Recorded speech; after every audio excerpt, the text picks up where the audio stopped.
చదువుకున్న వాళ్ళకి కానీ సోమరపోతులు కాకుండా మంచి మంచి పరిశ్రమలు తెచ్చి ఒక మాకు ఉద్యోగ కల్పిస్తున్నాం. అంతే తప్ప సోమరపోతులు తయారు చేసి లెక్క స్కామ్లు, ఆ స్కామ్లు, ఈ స్కీములు పెట్టి అన్ని మీద దోసేసుకొని మాట్లాడితే ప్రభుత్వం అయితే మాది కాదు. పవన్ కళ్యాణ్ గారి కోసం మాట్లాడే అర్హత మీకు లేదు. సురేష్ గారు మీకు ఫ్రెండ్లీగా చెప్తున్నాం, మీరు నవ్వండి, ఎంతైనా నవ్వుకోండి. పవన్ కళ్యాణ్ ఒక గొప్ప వ్యక్తి, మీ మనసులో కూడా అనిపిస్తుంది, గుండెల్లో కూడా అబ్బా మంచి వ్యక్తి, అలాంటి పార్టీలో ఉన్నాను కదా, ఈ జగన్మోహన్ రెడ్డి వెనకాల ఎందుకు తిరుగుతున్నాయి, మునిగిపోయినావా అన్న ఫీలింగ్ అయితే మీకుంది. ఇప్పుడు నాకు నవ్వు వస్తుంది మీ ఫీలింగ్ చూస్తుంటే, చాలా బాగా తెలుసా. ఇప్పుడు ఎండిగా నవ్వుతున్నాం, చూడండి ఎలా నవ్వుతున్నాను. పాపం జాలేస్తున్నాడు మిమ్మల్ని చూస్తే. సురేష్ గారు ఇంత విద్యావంతులు అయ్యిండి, చదువుకొని, ఇంత నాలెడ్జ్ ఉండి, ఇంత సబ్జెక్ట్ ఉండి, మీరు అలాంటి నియంత్రణగా తిరుగుతున్నారు, ఆ పార్టీలో ఉంటారు. నాకు చాలా హాస్యాస్పదంగా ఉంది. దీని మీద మాట్లాడండి సార్.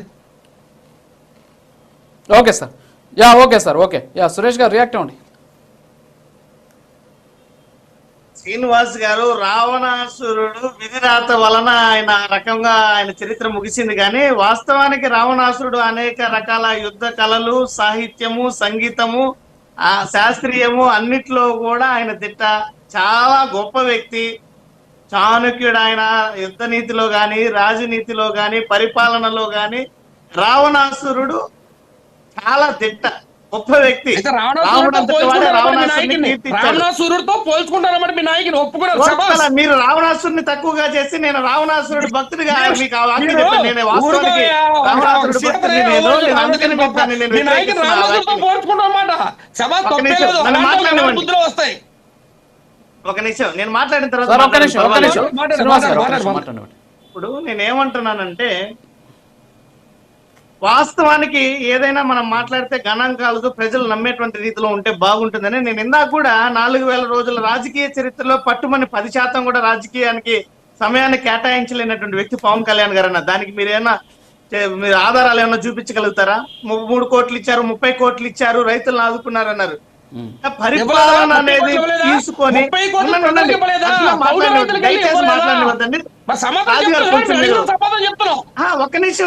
ఒక్క నిమిషం నేను మీరు మాట్లాడేదంతా కూడా శ్రద్ధగా ఓపికగా విన్నాను కదా శ్రీనివాస్ గారు. నేను మాట్లాడిన తర్వాత మీ అభ్యంతరాలు ఏదైనా ఉంటే చెప్పండి, పర్వాలేదు, ఇబ్బంది లేదు.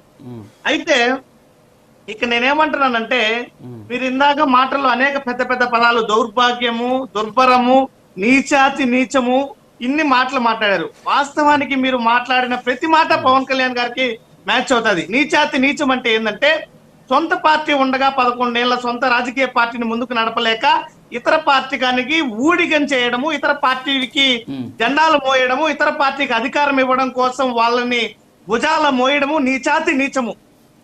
దౌర్భాగ్యం ఏంటంటే, 10 ఏళ్ల పాటు తనని నమ్ముకున్నటువంటి క్యాడర్ ని ఉంటే ఉండండి, పోతే పోండి, మీరు అవసరమే లేదు, నేను వెళ్ళిపోతా ముందు. వాళ్ళు చెప్తారు, మనకు వద్దు. అంటే జగన్మోహన్ రెడ్డి గారిని అంటే మీరు వింటా కూర్చుంటారా రాజుగారు? మమ్మల్ని మా వ్యాఖ్యలు చెప్పనివరా? అయితే వాళ్ళన్నీ చెప్పినవన్నీ ప్రజలు ఏ రకంగా వింటారంటే, పవన్ కళ్యాణ్ గారిని ఏదో వీళ్ళు మాకు సూపర్ డూపర్ అంటారు. వాస్తవానికి ఏం లేదు పవన్ కళ్యాణ్ గారిలో. ఆయన టైం పాస్ పొలిటీషియన్. ఆయన ఏదో అలా వచ్చాడు, వాళ్ళ అన్నకి ఎమ్మెల్సీ పదవి, ఆయన ఉప ముఖ్యమంత్రి పదవి, మేము 5 మందికి ఇచ్చాం ఉప ముఖ్యమంత్రి పదవులు, అదేదో పెద్ద గొప్పగా ఫీల్ అవుతున్నాడు.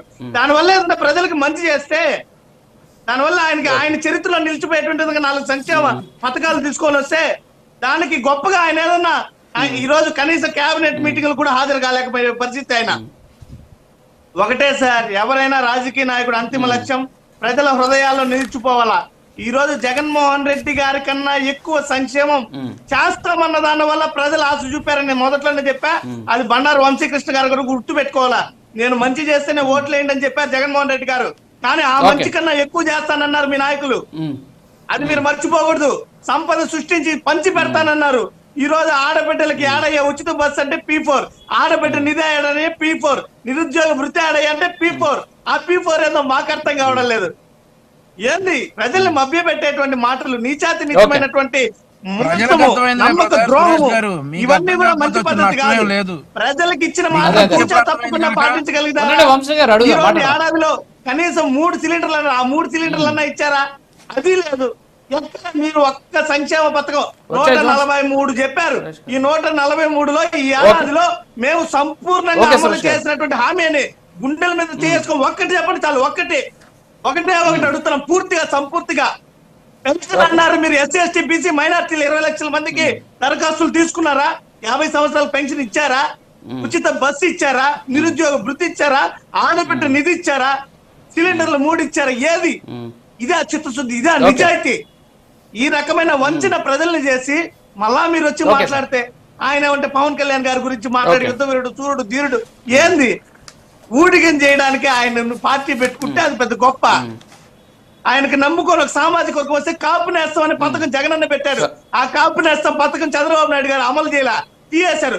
కనీసం పట్టుమని ఒక మాట మాట్లాడాల దానికి ఆయన మళ్ళా ఆయన ఎత్తి భుజాన్ని మోసుకోవాల్సిన కర్మ, దౌర్భాగ్యం ఈ సరే సరే ఈ ఓకే కాపు జాతికి వేరే. ఓకే ఓకే సురేష్ గారు వస్తాం. ఓకే అవమానం కాకపోతే ఇవన్నీ ఎందుకండి? ఒక నిమిషం బండారు వంశీకృష్ణ గారు ఇప్పుడు okay okay okay okay Bandaru Vamsikrishna garu, Suresh గారు ఇప్పుడు ఒక మంచి కొన్ని అంశాలు లేవనెత్తారు. ఎస్పెషల్లీ ఏంటంటే ప్రస్తుతం పవన్ కళ్యాణ్ గారు కనీసము నాకు తెలిసి ఆయన ఒక క్యాబినెట్ మీటింగ్ అటెండ్ కాలేదేమో, బహుశా ఒక క్యాబినెట్ మీటింగ్ అటెండ్ కాకపోతేనే క్యాబినెట్ మీటింగ్ కూడా అటెండ్ కానటువంటి వ్యక్తి పవన్ కళ్యాణ్ డిప్యూటీ సీఎం గా ఉన్నారు అంటున్నారు.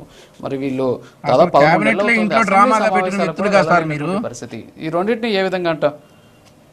అలా సార్, అసలు క్యాబినెట్ ఇంట్లో డ్రామా కంపెనీగా నడిపిన వ్యక్తులు కదా మీరు. ఇంట్లో పెట్టేసి క్యాబినెట్ మీటింగ్ అనేది క్యాబినెట్ లో ఇంట్లో పెట్టినటువంటి వ్యక్తులు కదా మీరు. మీరు బయటికి రావడానికి మన నిర్లక్ష్యమో, బద్ధకమో, లేజీనెస్ తో గానీ ఇంట్లో సెటప్ పెట్టుకున్నటువంటి వ్యక్తులు మీరా?